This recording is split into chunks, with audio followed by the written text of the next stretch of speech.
All right, good morning, everybody. Thanks for tuning in to another Power Place Wednesday webinar. My name is CJ Oberthauser. I'm the Director of Training and Placemaking here at Grow Smart, Rhode Island.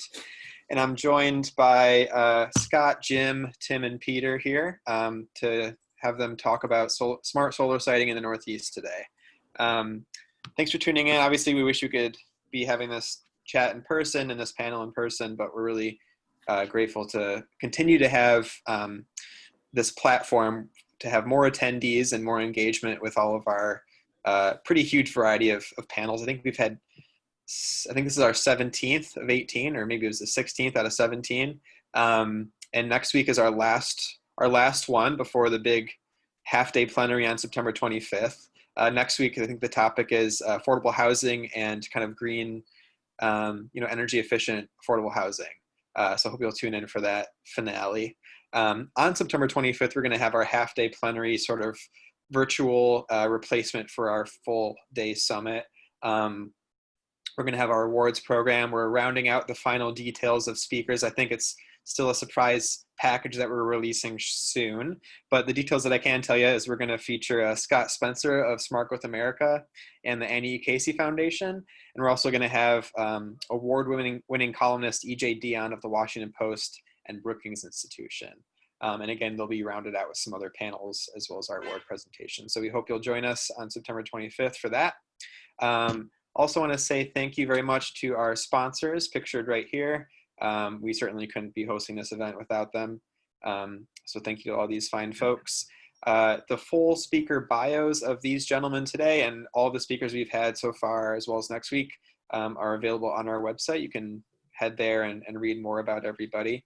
All of our webinars have also been approved for one AICP credit, including this one, for all you planners seeking those CM credits. So just head to the AICP website and log them online.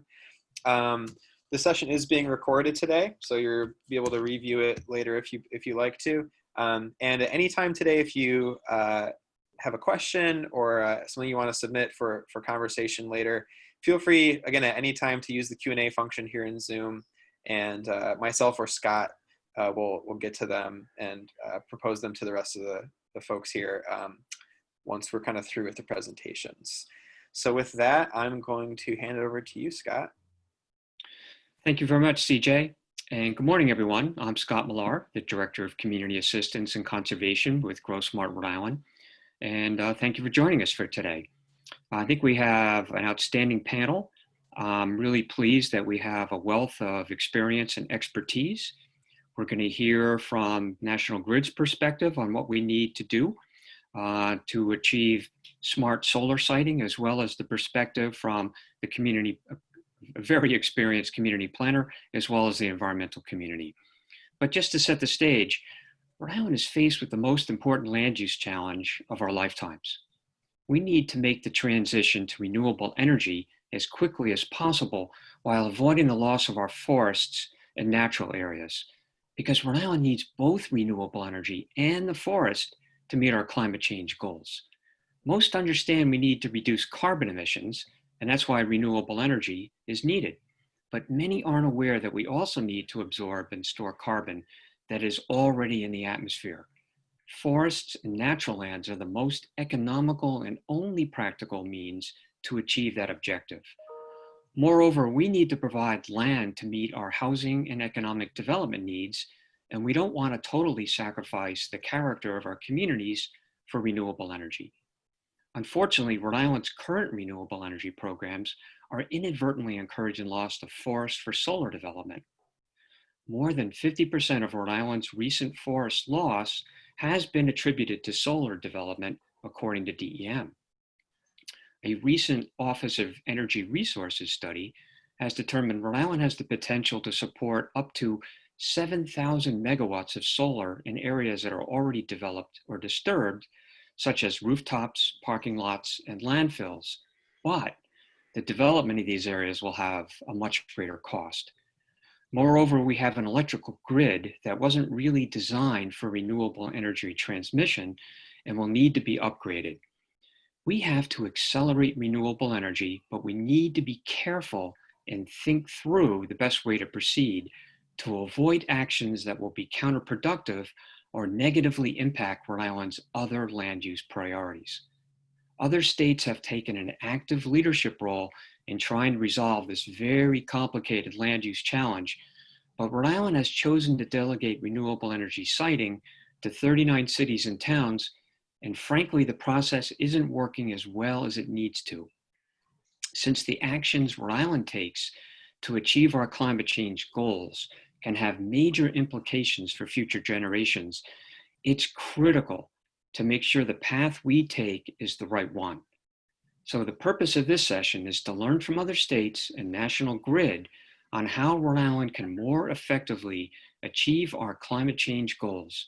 Rhode Island can become a national leader in the fight against climate change if we can accelerate renewable energy while conserving our forests. So first up is Tim Rowan. Tim is the Director of Regulatory Strategy for National Grid.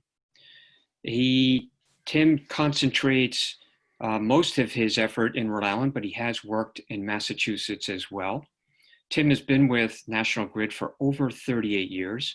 In his role, Tim works to promote balanced approaches to distributed generation with transmission and distributed system as it transforms into smarter, more resilient system through the grid's modernization. Tim, welcome your remarks.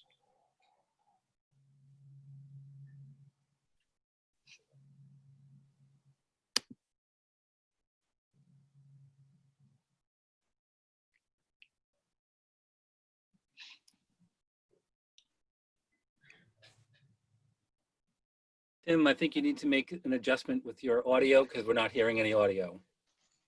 Well, there's something called a mute button on my computer that I inadvertently must have hit. But again, thanks, Scott, for that introduction.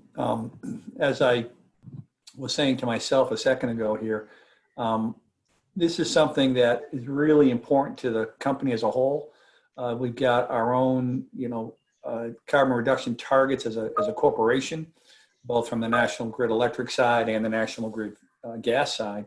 So moving toward the carbon-free future that we all need and have to have in place is something that's top of the list for us as a corporation. And I'm fortunate enough to be part of the regulatory group that kind of manages this process through the legislation that's proposed, through the regulation and fundamentally the tariffs and the programs that these particular projects look to participate in. What I wanted to just give some perspective to folks about what happens when folks do, look to interconnect and install renewable energy. As Scott said, the grid was designed specifically for many years, decades, if you will, to support load centers, customers' need for electricity. And frankly, I think we've done a fabulous job of that, providing a very reliable system, very resilient. Obviously, we have more work ahead of us as climate change continues to cause us more and more challenges and more severe storms. And that's first and foremost on the company's agenda. One of the issues that we're really looking for these projects is we do have to remember from an electric monopoly utility, which is what National Grid Electric or our former name Narragansett Electric has been, we are obligated to serve all customers. We can't pick and choose who can connect and who can't. If an entity comes to us with a properly filled out interconnection application, pays the associated fees for us to study that project, and then pays the associated fees for us to construct the upgrades, we do so. And we try to do that in as efficient manner as we can, understanding there's lots of other work going on for the company to serve, we have approximately 500,000 customers in Rhode Island, and perhaps 5,000 or so have distributed generation, mostly solar, on their homes or businesses, or are taking part in some of the virtual net metering projects, which I think is really the target of this discussion. These are these large solar farms typically, although there are a few wind projects in Rhode Island, which is fairly unique to Rhode Island, frankly. Up in Mass, there's not a whole lot of those. But specifically, these projects are going to need somewhere around 5 acres per megawatt. And a megawatt is 1,000 kilowatts. Your home might use, if it's hot out, 6 or 8 kilowatts of electricity at any point in time for the air conditioning needs that you have. You know, if you've got an electric vehicle, that charger will probably be a 5 kilowatt electric load. So you can see that the sense of, you know, the electric loads in a home being 5 or 6 kilowatts, and these projects being 5,000 kilowatts, if not 10,000 kilowatts. You know, 10 megawatts is the limit for the virtual net metering projects in Rhode Island. If you look at 5 acres per megawatt, now you're looking at 50, typically more like 60 or 70 acres due to access requirements and other setback requirements that a lot of cities and towns have. So it is a lot of physical space that these projects do take up. But once these customers, these developers approach the company, we study the project, we determine the impacts. And naturally, when you want to find 60 or 70 acres of land, it's not easy to do that in a downtown urban setting or areas where we have the most electric load, where the high density of homes and businesses creates a lot of need for a lot of electric infrastructure in those urban areas. So when you go out to the country where you can find this 50 to 70 acres or so, it's in the country. There's not a lot of electric infrastructure out there because there was never any need for it, because the electric load in those areas was very, very small for many years. So then when folks propose those, we then have to construct new facilities to then connect them to the system. Interestingly enough, for the state of Rhode Island, you know, just some statistics, you know, the peak electric load when it's really hot out is around 1,500 or 1,600 megawatts. And I'll kind of explain the megawatt, what that means for the whole state of Rhode Island. We currently have about 350, just under 350 megawatts of on-site wind and solar in the state of Rhode Island, between net metering programs, renewable energy growth, which is a feed-in tariff or a fixed price over a 20-year term typically, and an older program that was a DG contract program that, you know, again, paid a fixed price. All these came through different legislation that was enacted some years ago. Some of the initial ones go back to 2008 with the least cost procurement law, which kind of created the new model of what net metering is. And then regrowth came after that. And DG contracts came along and then regrowth. So we have a lot of activity in Rhode Island. Again, as I said, about just under 350 megawatts of on-site. We also have another 450 or almost 500 megawatts the state has signed, or the company in Escrow has signed up for long-term contracting. So the good news is that we're very close to meeting the governor's 1,000 megawatt renewable goal through the year 2020, because we have approximately 100 megawatts that we expect to be connected by the end of this calendar year. Obviously, that depends on how quickly the developers finish their work, how quickly our construction is completed, et cetera. But if you add all those numbers up, you know, you get to over 1,000 kilowatts, which again was the main goal now.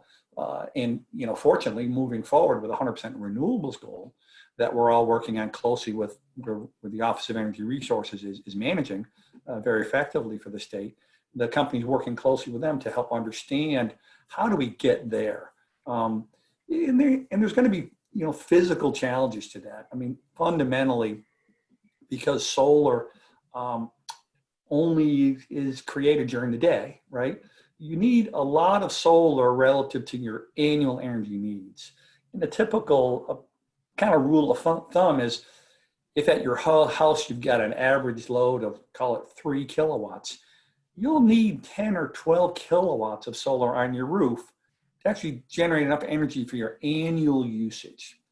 So this is going to be the challenge, right? So for a 1,600 megawatt load of Rhode Island, peak load I may add, you may need upwards of the 7,000 megawatts or 7 gigawatts that Scott talked about earlier, that the OER study went through and determined that could be built in areas that weren't affecting the forest and all the rest that Scott mentioned earlier. And that's going to cause some challenges because, again, if you've got 7,000 megawatts generating, and you only need 1,600 megawatts of that, that other energy has to either be stored to be used later in the day, or needs to be, pushed out into the other states in New England. And the larger challenge is all the other states are looking to do the same thing, get to either net zero or, very high percentage of renewables. So the physical challenges that electric companies like National Grid will have is managing those power flows over time, constructing the needed facilities, which will include, transmission, the high voltage towers that go through the state, not just the local distribution wires that we all get electric service for our homes and businesses from today. And that will also require additional substations. Even the offshore wind, 400 megawatt offshore wind project that was recently approved by the Rhode Island PUC will need some significant transmission upgrades in order to bring that power offshore to the state of Rhode Island and be used by customers in the state of Rhode Island. So we need to recognize that there's a lot of additional, the term we use is grid modernization activities that have to occur, and frankly, a lot of energy storage that'll have to be installed.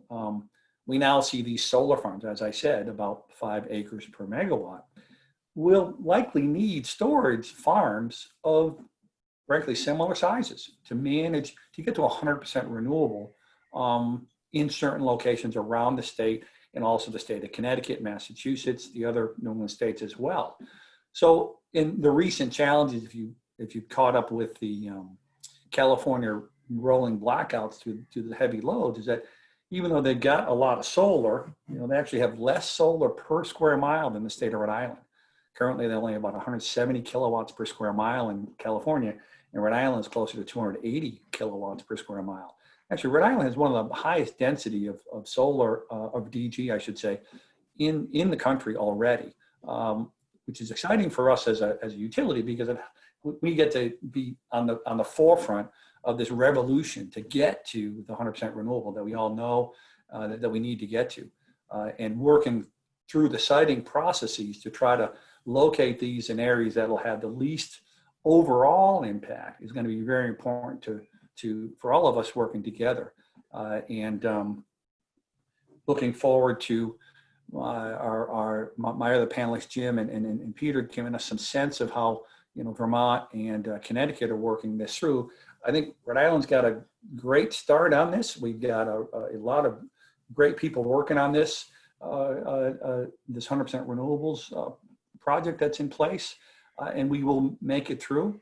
We also have a significant grid mod plan that we'll be filing and proposing in the state of Rhode Island shortly. We've been doing some preliminary work on that already, and so that's been exciting to work through that, because that'll be a critical component to be able to manage this huge amount of solar energy during periods of time where there's not the underlying electrical load from air conditioners, electric vehicle chargers, electric heat pumps, so that we get off of the, remember, we need to work on the transportation and heating sectors to get to this 100% renewable goal as well. So moving those forward is going to be exciting, and integrating all those components is something we've been really excited about for a long time, because we know it's where we have to be, and we consider ourselves one of the pioneers in this because of simply the kind of saturation we're already seeing in Rhode Island and in our other company up in Massachusetts, which have, again, some of the highest densities of solar installed throughout the country, even though you wouldn't think so. Even Florida only has about 80 or 90 kilowatts per square mile. So it's interesting that we're at these levels, but it's solely due to the great programs that are in place in Rhode Island that promote these programs. There's a big investigation that the Rhode Island Public Utilities Commission is working through now to understand best how much money these things are costing the Rhode Island customers, because we all knew going carbon-free was going to cost more, and it is. However, if we are careful about it and understand the underlying cost of solar, it's going to really be helpful. I mean, because fundamentally, when you build a 10 megawatt solar farm, it can be built for $1.25 a watt, all things being equal. Whereas what you build on your house at your home might cost closer to $4 or $5 a watt. And some of the programs pay the same amount of money for a big a solar farm as they pay for what's on your roof, which, it just doesn't make a lot of sense. But so what is that fair challenge? And again, we're very fortunate to be working with the Rhode Island PUC on that investigation. We provide a lot of data to them recently, and we're looking forward to the output of that. But with that, I think my time is up, and I'm happy to cede it to the next in line. Why don't we see if there's a few questions for Tim, and I believe one has been submitted. Can distributed energy mini-grids with storage avoid the need for major new transmission and distribution lines? It seems like that approach would also reduce land impacts as well as increase overall reliability. And the answer to that is yes, it can, but you still have this fundamental disconnect between the amount of renewable energy you need to install in order to get 100% of your annual needs met by that renewable energy. There's just the disconnect. It doesn't run 24 hours a day, right? Even wind turbines, don't operate 24 hours a day, and solar doesn't either. So yes, it can.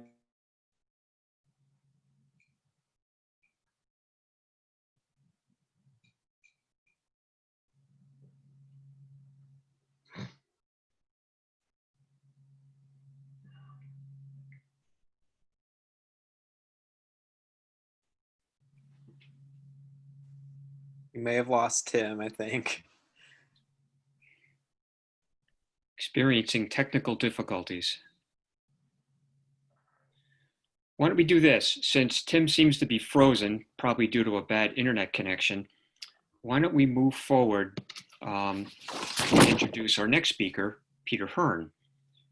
Peter is the Executive Director of Connecticut's Council on Environmental Quality.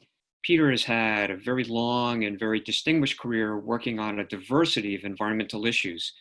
In 2007, he was hired by Connecticut Council on Environmental Quality and became the Executive Director in 2018. One of the issues that we've asked Peter to talk about is the Council of Environmental Quality published an Energy Sprawl in Connecticut report back in 2017. And that really made it clear that Connecticut was moving forward with renewable energy, but it was also compromising its goals to protect farms and forests because solar was dramatically impacting those resources. As a result of this report, Connecticut did make significant changes to their legislative programs, as well as the way that they are controlling the development of new solar development. With that, I'm going to turn it over to Peter.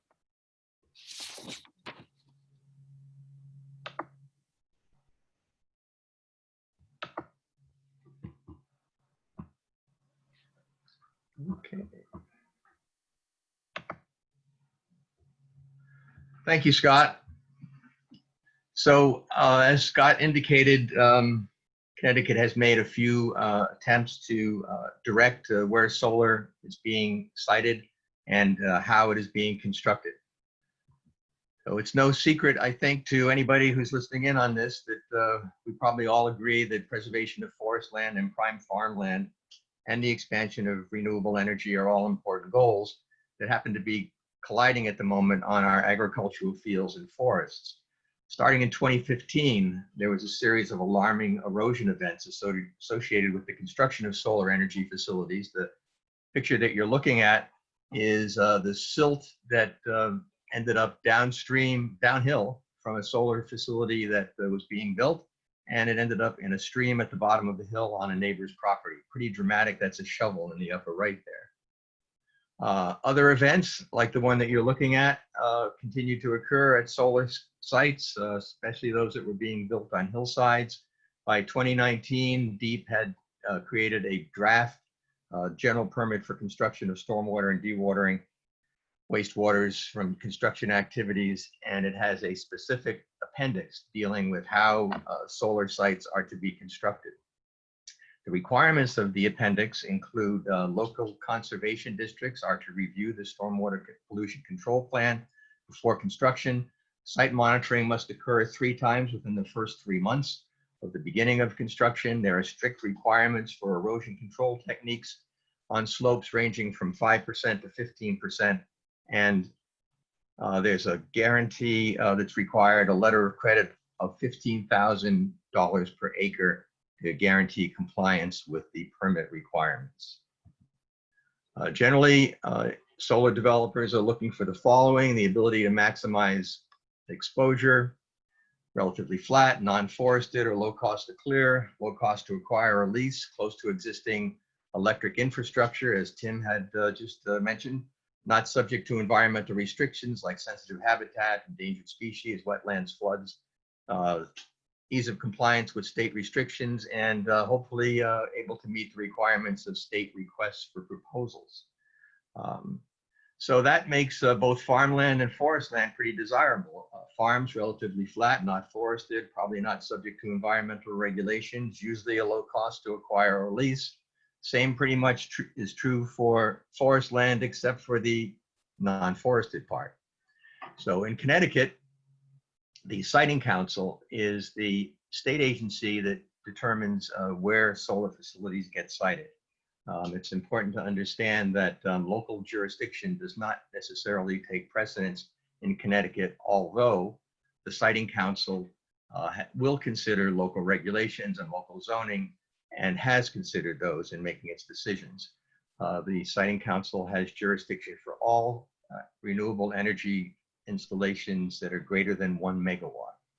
There's 2 ways that you can apply to the Siting Council. There's 2 processes. One is called the certificate process. The other is the petition process. Certificates are a little bit more expensive. The applicant must demonstrate both public need and environmental compatibility, and these are this process is required for any project over 65 megawatts. The petition is far more common. It's for projects that are less than 65 megawatts, and projects going through the petition do have to adhere to state air quality and water quality standards of the Department of Energy and Environmental Protection, but until 2017, the reviews did not address the appropriateness of the siting if it was proposed for farmlands or forests. So one of the responsibilities of the Council on Environmental Quality, where I work, is indicated here on a screenshot of our website. We are to review projects that go to the Siting Council, and that's by statute. Other responsibilities of our council are to address the condition of Connecticut's environment and report its findings annually to the governor. This has become the state's only official and annual report on the environment. And we are to advise other state agencies on the impacts of proposed construction projects, investigate citizen complaints and allegations, and report monthly to the municipalities of the state on proposed state actions that have environmental repercussions. So another screenshot or shots from our annual report make it clear that farmlands and forest lands were in the decrease since 1985 and certainly before that. What was interesting around 2010 to 2015 is the rate of decrease was slowing. And in our responsibility to review proposals that go to the Siting Council, we were looking at sightings that were proposed for farmland and forest land, and the number of proposals were going up fairly dramatically in 2015 and 2016, and we decided to see exactly where they were being proposed. And even more important was we were looking at the requests for proposals that were coming from the state for renewable energy sightings, and the overwhelming majority were proposed for farms or for forests. So we published the Energy Spiral report at the very beginning of 2017, and the sort of, I think, most persuasive argument in the report was this chart, and it shows on the left, the column is the annual average of land, farmland and forest land preserved by the state at public expense. And on the right is the acres of farm and forest that have been selected and or approved for solar projects in 2016. And you can see that there's only about 100 or so acre difference between what the state was buying to protect and what the state was authorizing to be replaced with energy facilities. So in 2017, the legislature passed PA 17-218, and it requires that energy facilities between 2 megawatts and 65 megawatts be reviewed by the Department of Agriculture and by the Department of Energy and Environmental Protection. And before a project can proceed on farmland, the Department of Agriculture must represent that the project will not materially affect the status of such land as prime farmland, and the Department of Energy and Environmental Protection must represent that the project will not materially affect the status of land as core forest. What DEEP did, that's the Department of Energy and Environmental Protection, they created a GIS layer that shows all of the core forests in the state, and there are some inaccuracies, and developers are encouraged to come into DEEP and sit down with their plans and work out whether the project is in fact in a core forest area.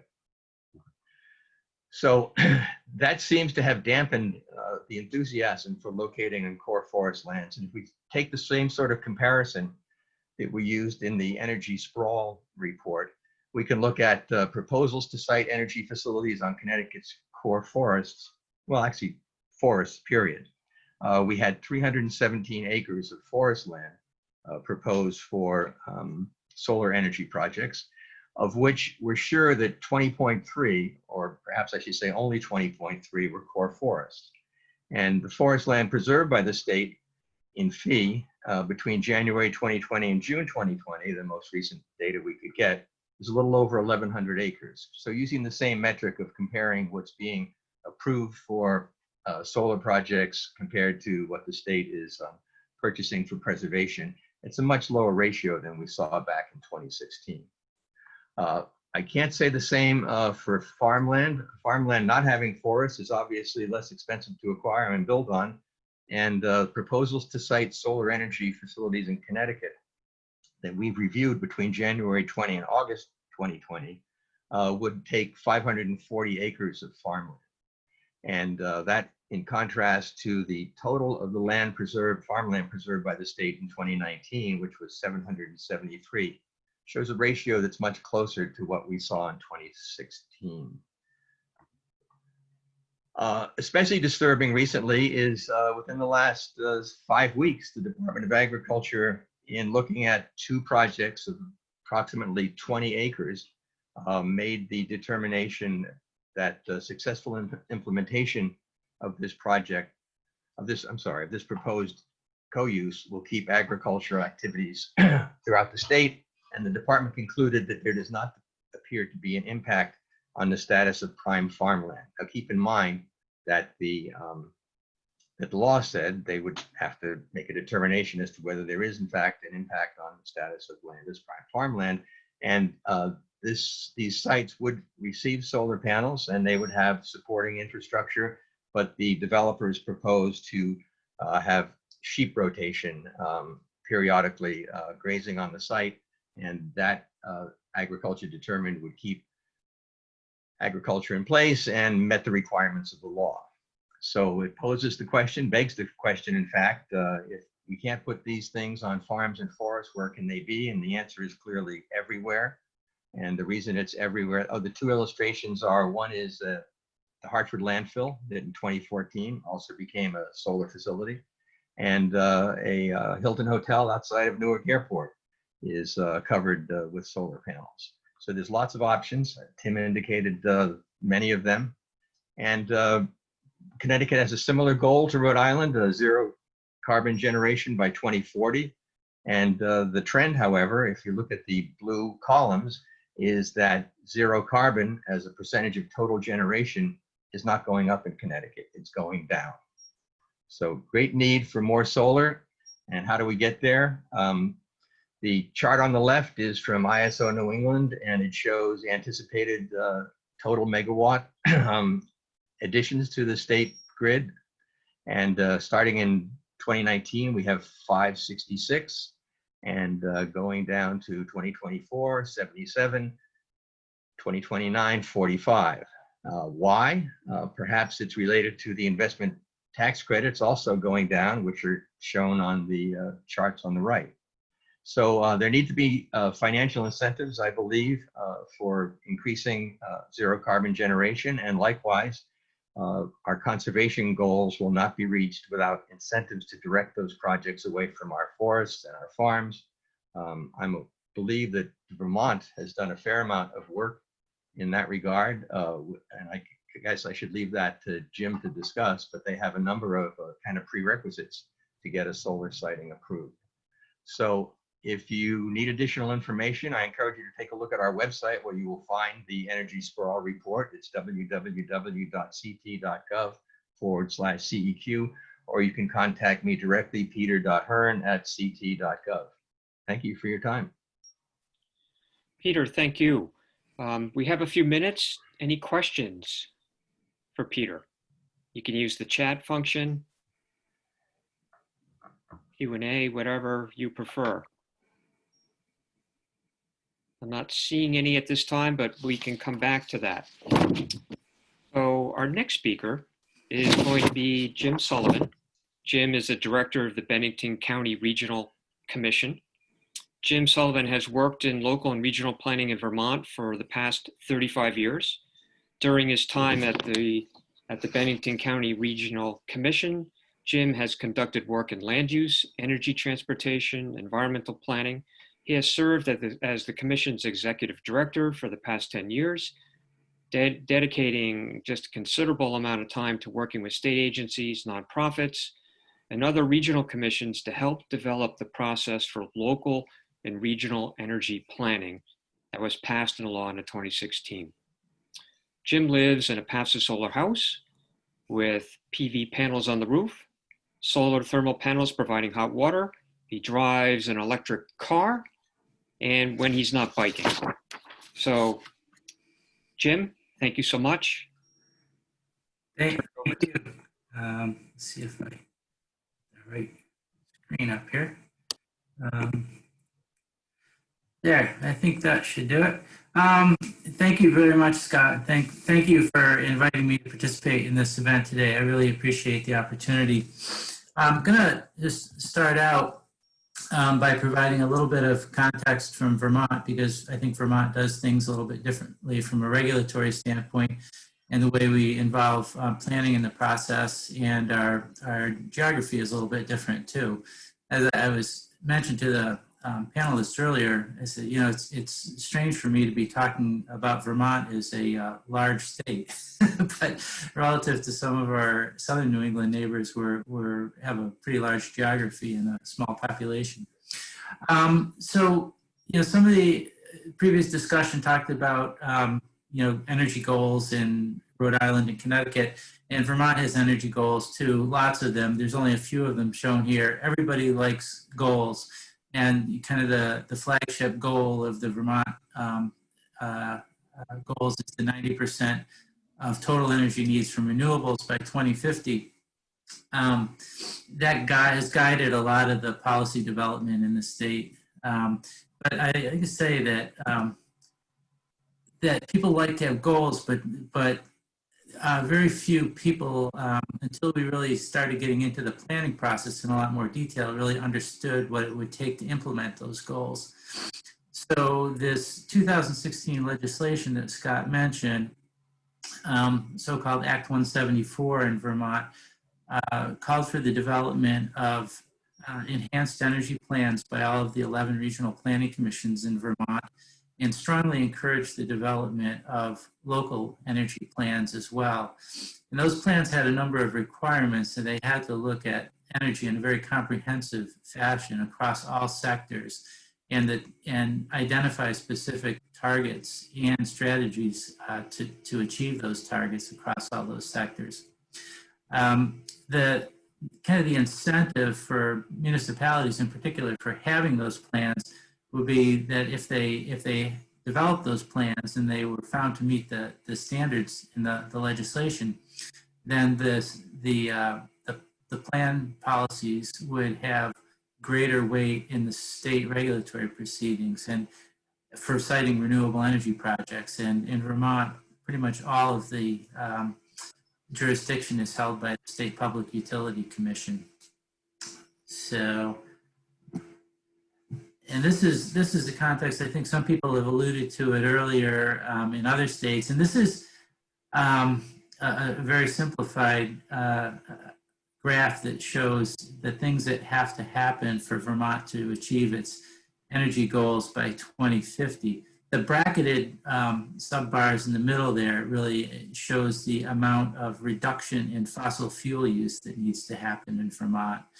The diminishing size of the bars in the bar chart over time show the amount of total reduced energy demand that needs to happen. So we need to reduce our actual energy consumption by about a third through efficiency and conservation measures by 2050. And the top colored bar there is electric use. And electricity use, actually, unlike all of the non-renewable sources, electricity use has to go up by about 50% over time to hit our targets. And the reason for that is not surprising, is that we're projecting to move things from fossil fuel to electricity based, especially in the thermal and transportation sectors, which are, our big energy users. So electric cars and heat pumps and things like that are really going to drive the demand for electricity. It's ultimately an efficient way to use energy, and that electricity can be derived from renewable sources. So it would energy goals. That chart on the bottom left there shows the source of electricity over time, noting in particular that there's a lot of projected supply coming from hydroelectric. Nearly all of that new supply is expected to be imported because we don't have a lot of available hydro capacity in Vermont that's undeveloped. And the other big renewable sources, wind and solar, on the other hand, are expected to come primarily from in-state generation. And the table in the bottom right breaks it down by Vermont and our region, Bennington County, Vermont, in the southwestern corner of the state. And for the purposes of solar, let's just say, we're a very rural county, so our projected demand for solar is about an additional 85 megawatts. So that's what we're planning for regionally for in-state, in-region generation. So part of the planning process was to do a mapping, a GIS analysis of all the renewable resources. And I will go through that remarkably quickly here, but can answer questions about it. So the first thing we did was to identify just based on topography, places on the ground where solar resources would be relatively abundant. And we have a very mountainous region, so it really makes a difference. Like the north side of a mountain isn't going to be particularly good, or for that matter, the steep east or west sides of mountains either. Then we worked with the State Agency of Natural Resources and the Agency of Agriculture to identify environmental constraints that would affect things. The so-called level 1 or known constraints that were identified were places that are just not going to be good for any kind of development, let alone renewable energy development. So those areas shown on the left there are areas that are just come off the table completely and aren't considered as viable for development. The other ones are a little trickier.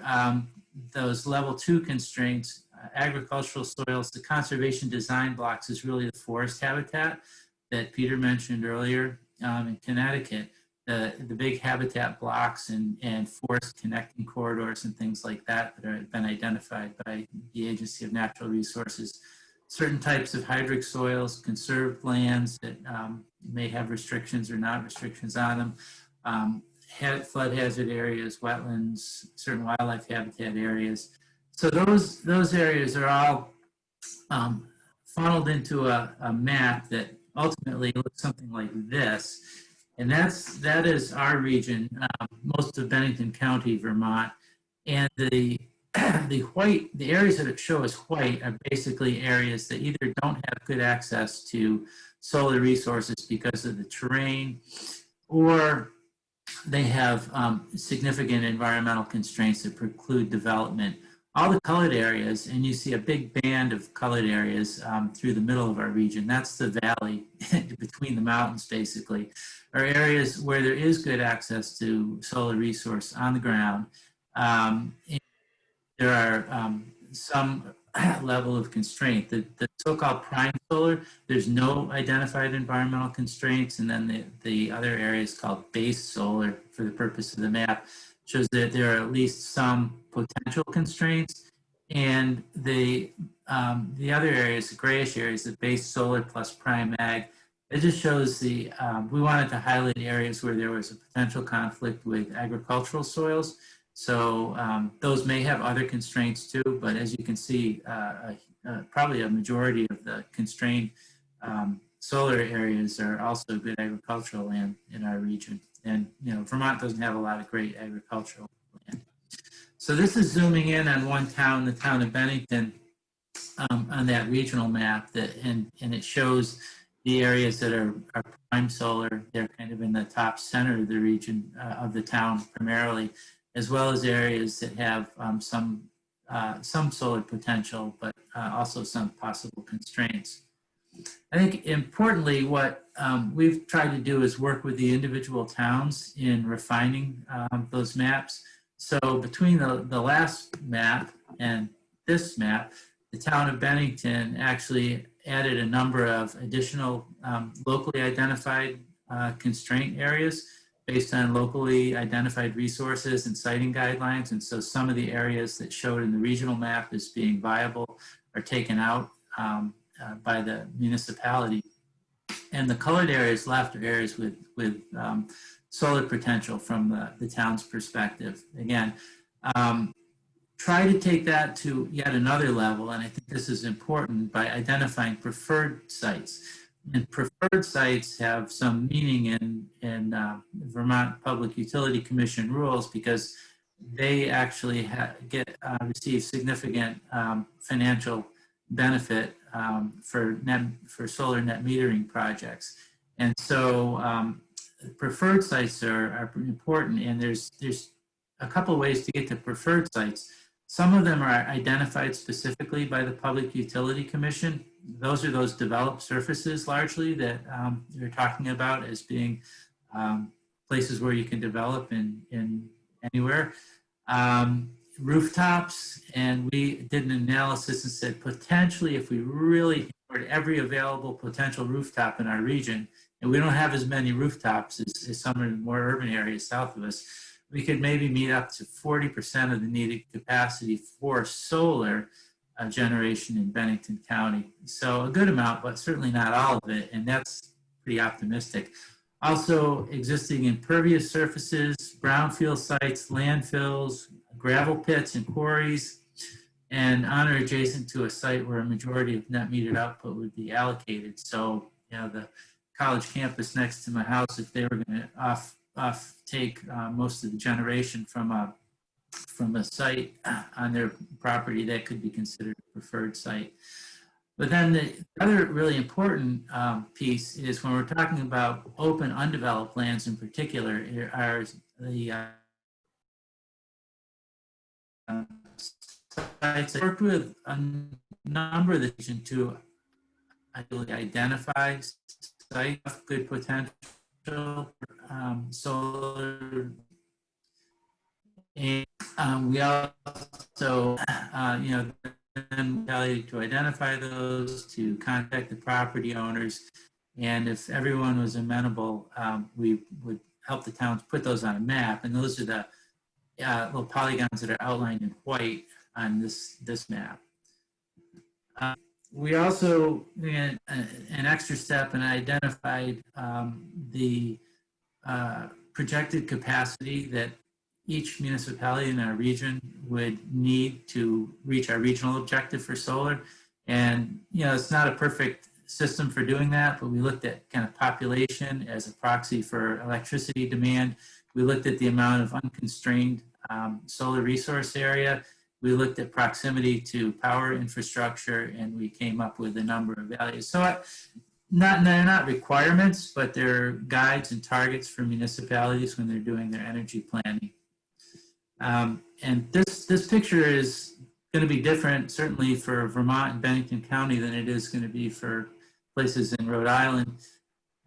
But we just threw a graphic together to show how much area would be needed to reach our capacity in Bennington County for solar generation by 2050. So the large circle represents the whole area of Bennington County. The smaller circle, the intermediate sized circle there, is the prime solar resource in the region, with solar resource area with no constraints. And there are certainly more than that have some constraints, but could still be developed.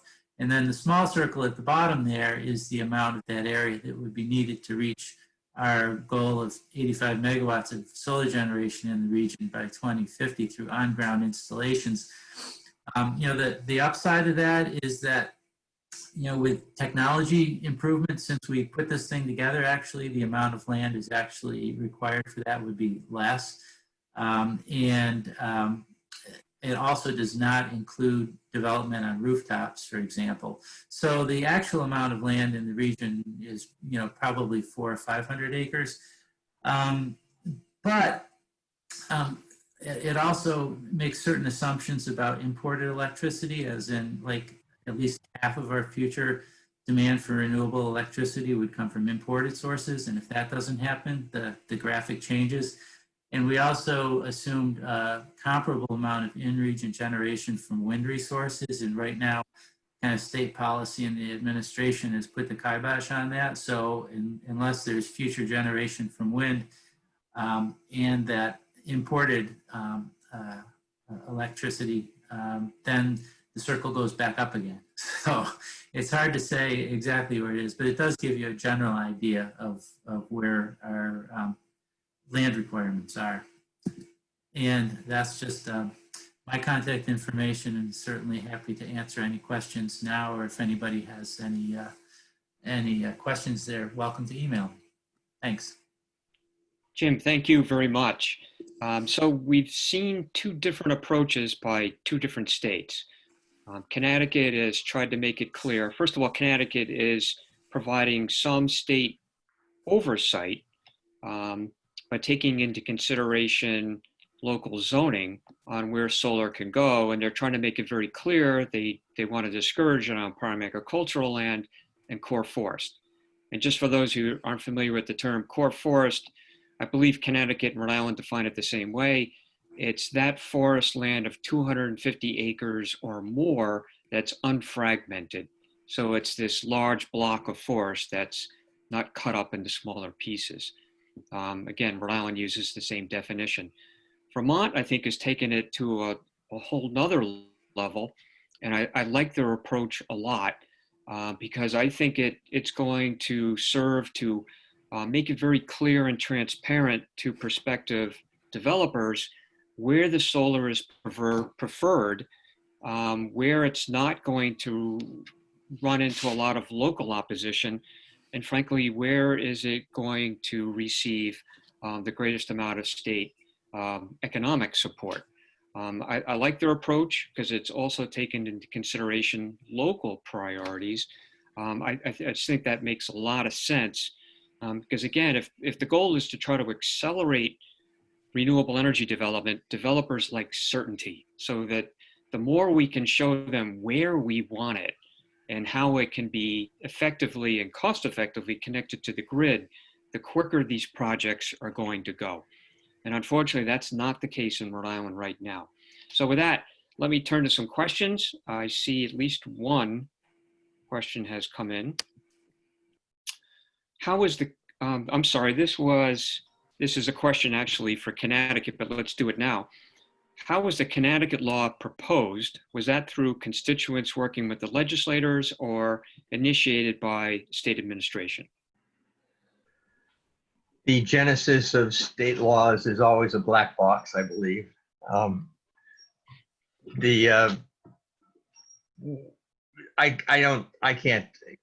don't know the answer to that. I know that there was a great amount of public concern when the report came out, and that there were individual legislators that picked up the cause.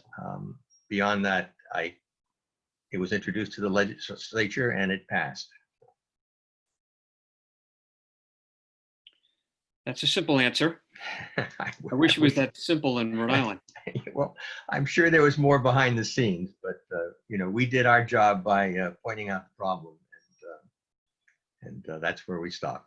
I think the lesson learned is you provided very objective, clear and convincing information that there was a problem that needed to be solved, and there was a consensus that quickly was built around that.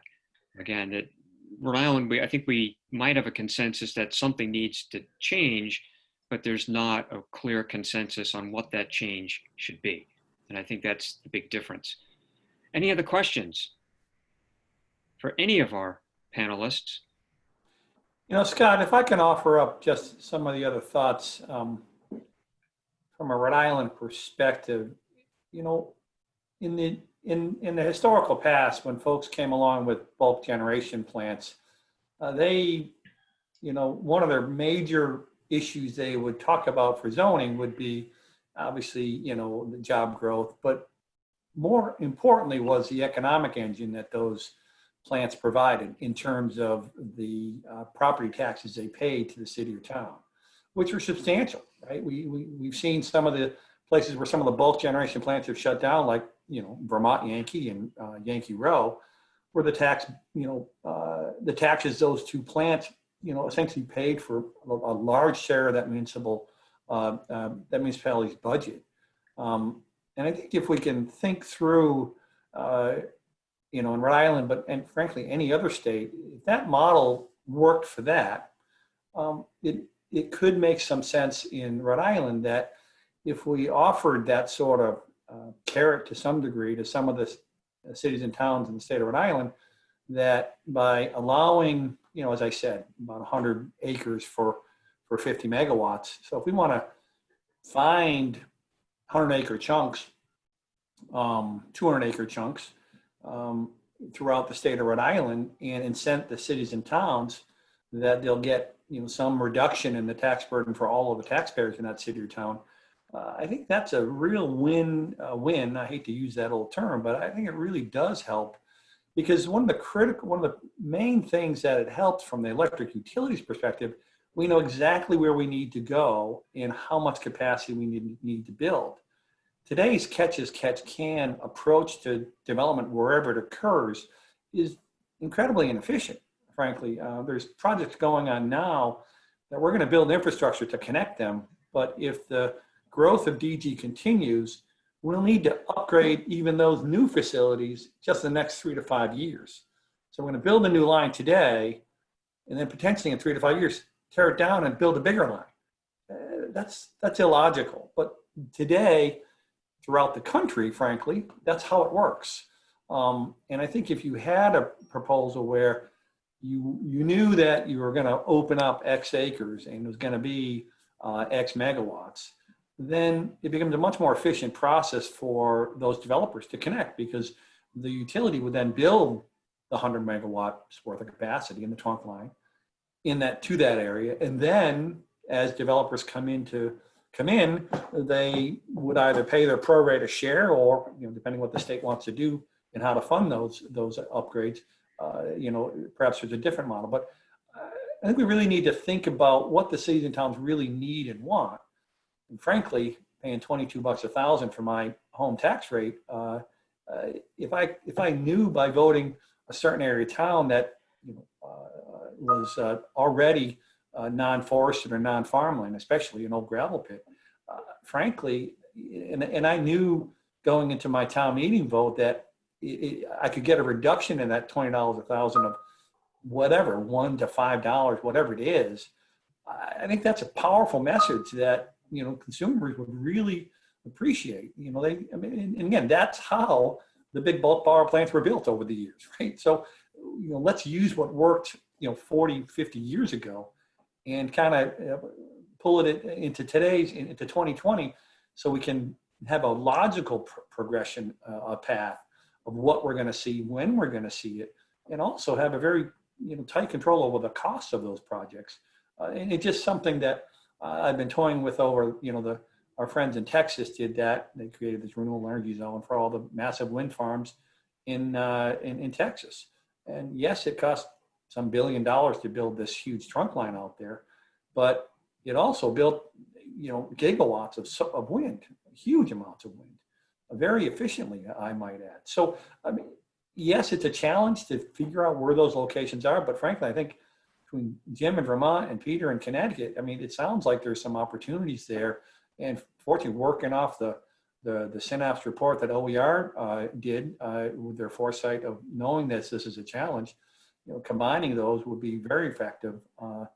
But again, we need to make sure our cities and towns can be somewhat open-minded about the concept. Obviously, not having to accept anything until everyone's reviewed every little bit of it. Don't get me wrong.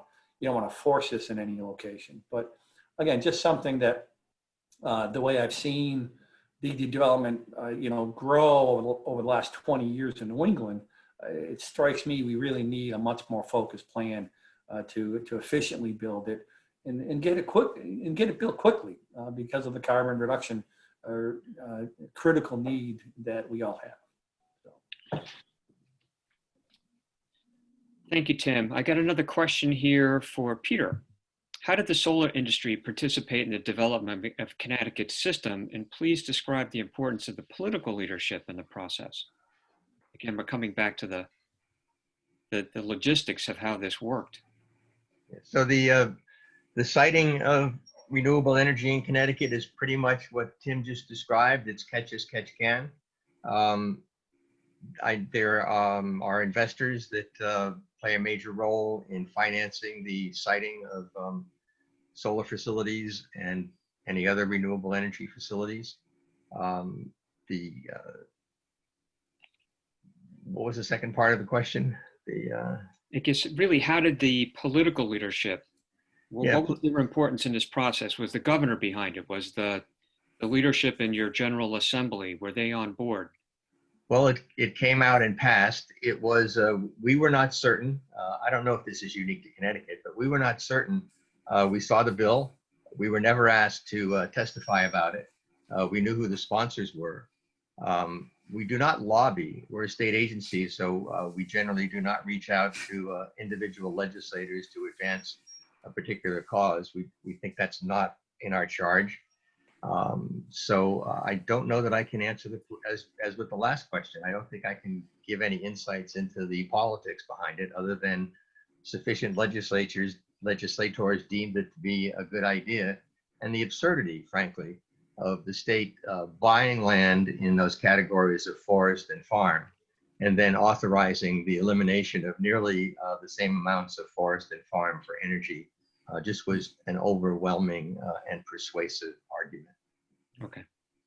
And again, I think it's fair to say that your report that documented what was happening was really a catalyst for change. Yes, we like to think that there was a cause and effect there. Good. Yeah, I could add just a little insight from Vermont's perspective on the evolution of the legislation, as well as the question of forest and farmland.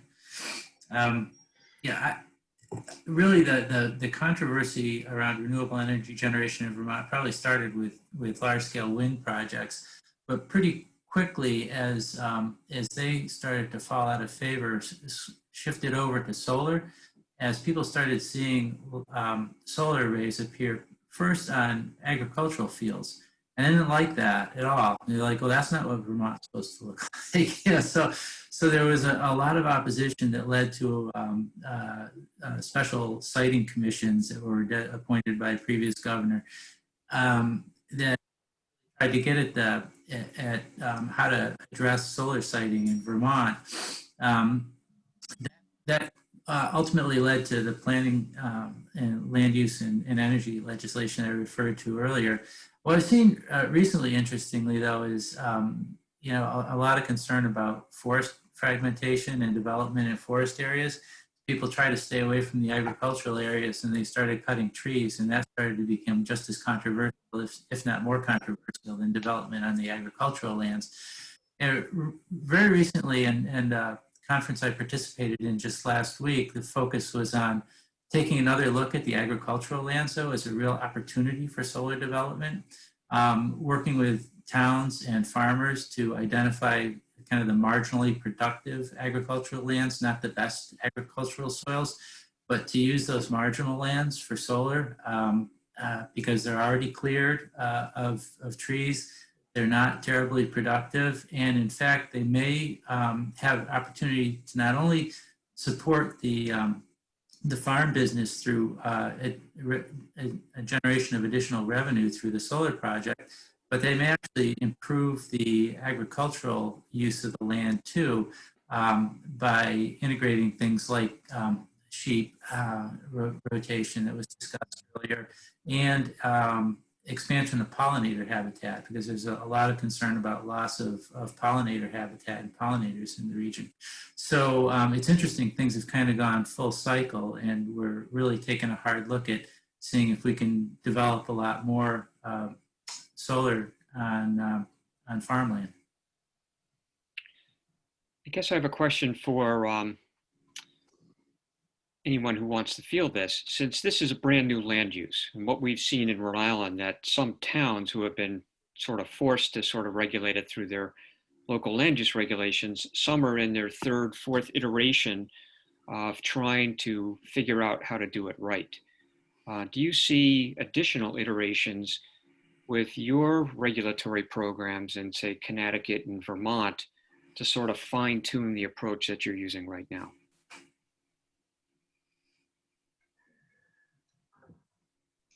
Jim, you want to start off with that? Sure. Well, as far as fine tuning, yeah, I mean, I think it was always understood that this was going to be an iterative process, as we were going to learn a little bit as we go along. A lot of things are changing, both as I mentioned, the technology behind the solar industry itself, as well as a lot of the mapping technology that we have that gives us a lot better resolution to look at some of the resource areas, both solar resource areas and environmental resource areas. Some of this super high resolution aerial photography now, the so-called LiDAR data, lets us take a really close look at everything from the availability of sloping the land under vegetation to roof pitches, so it really helps us better understand where the potential for solar is. And I expect that towns in their town planning are probably going to take that to another level, given the resources to do the planning. Again, I think that as we learn more, and as the industries evolve, we're going to find opportunities, like I just mentioned, for that maybe we didn't see previously for development in areas like farmland and other places. We have another question that came in, and it's for whoever would like to field it. What role has the solar industry played in the siting rules? Are there some companies that want to develop in disturbed sites, but have trouble competing economically with the big greenfield projects? Peter or Jim, would you like to? Well, I can start with that, and just based on my experience. I mean, I've certainly found that solar developers that are active in our region certainly look for preferred sites first and foremost, and they do that because of the incentives that are provided, and because it's a much easier process to go through the regulatory process if they know they're going to a preferred site. They haven't tend to go. There's some of those disturbed sites are much more expensive, and, you know, like development on impermeable surfaces, it sounds good, and development on rooftops, it sounds great, but that often requires a lot of upfront investment, like, you know, construction of canopies or reinforcing roofs and things like that. So they're definitely they're interested, and I think that's one of the reasons that they're really interested in looking at the preferred sites that are identified by the municipalities in more of the, you know, the quote unquote greenfield areas, because those probably are going to be less expensive to develop, but they have the same incentives and financial advantages as those maybe more complicated sites. Anyone want to build on? Yeah, I would just like to observe that there's I think, an inherent irony in that Vermont has created statewide planning, identifying ideal sites, and decisions are made by the municipalities, if I understand Jim correctly. And in Connecticut, we have the decisions made by the state, and we have no statewide overview except for the map of core forests. And I think Connecticut would do well to imitate Vermont's model. For what it's worth, we're still getting our getting a feel for how well that relationship between the municipal plans and the State Public Utility Commission regulation works. But early indications are that it's going to be successful, somewhat. If I can add into the conversation, obviously the model that, and Jim pointed it out here, I mean, if the incentives are the same no matter what you build, you're going to build the least expensive project you can, which is frankly farmland, essentially, right? There's not even clearing of forest needed in those locations. So the incentive structures do need to reflect the state's goals. And so, because frankly, what's happened with the model in Rhode Island and Massachusetts is that this greenfield model is the model for these developers and works very, very well for them and their investors. And even getting into going back to rooftops, you know, a lot of more savvy owners of buildings are now concerned about, you know, locking up their roof for 20 years with a solar project. So, you know, in order to combat that and modify the business model that's been very successful, and, you know, it's successful for the investors of the projects, but, you know, and it's very successful for the states in terms of meeting their solar goals. We do need to, you know, look at the incentive structures in place and essentially penalize those who do want to go onto that agricultural land. The recent changes to the feed-in tariff in Massachusetts, the SMART program, is doing just that and gives them additional incentives for brownfields and roof mounts and all the rest. So it's going to take a while for the industry to react to that. But I think if we continue to steer the industry that way, I think we'll be much more effective over time. Tim, a question has come in for you. What should towns be aware of during a solar application? Specifically, the National Grid permitting and required upgrades to substations or poles that may not be disclosed during the initial application to the town. Well, in many cases, when the initial application to the town goes in, the developer is also initially applying to the company. So until our studies are complete, we don't know what those upgrades will be. But it does make sense because, you know, if you're in a very rural area that has a very low density of housing or businesses, and it's going to require, the solar developer will know whether it's a smaller line or a bigger line. We have a system data portal that folks can look at and see where all of our higher capacity lines are, or three-phase power lines are, versus single phase, which are lower capacity. So that map is out there. It's been in place for over 2.5 years in the state of Rhode Island. So these developers, when they apply to a town, do know that that line will need to be upgraded, and they have a pretty good sense how far back it will be. And when we build a new line, we'll want to then obviously, protect that line from vegetation. And so we will, have to do an appropriate amount of tree trimming to protect that line from tree contacts. And that clearance is just more for a bigger line than a smaller line. It just makes sense. So there's no question that towns should be asking developers, once they know the extent of the upgrades from the utility, they should be required to disclose it. So there's no surprises. I mean, I've had to attend a number of different meetings in a number of different towns in Mass, not Rhode Island yet, but I'm sure that's coming, where they were very upset with the amount of work we needed to do to accommodate a solar farm, and they didn't know about it. And frankly, we just had assumed incorrectly that the developer would have notified the town of that. So when we came in for our poll petitions, which is usually all we need, because when you put a bigger line up, you need the poles to be closer together because the wire weighs more than the older wire. So they physically just need to be closer together. When we get into the larger project, which actually needs substation work, those are fairly extensive, and we do attempt as early as we can to notify towns of that. But developers also know if you're coming in with 4 10-megawatt virtual net metering projects side by each in a town, that's going to need a new substation or significant upgrades. So it is, I think, very pertinent for the towns to expect the developers to be able to respond in some way to that and not say, well, we don't know yet. Well, frankly, they do know. They built a bunch of projects already. They do have a sense of what the extent of that would be. And, for the towns, so there's no surprises, especially when we come in looking for a permit, which is typically many months or a year after the project's been approved by a city or town. No one likes surprises, and we don't like them. The town doesn't like them.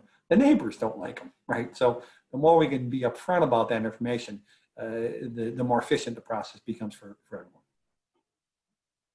Thank you, Tim. Any other questions? I know we're coming up on the end of our session.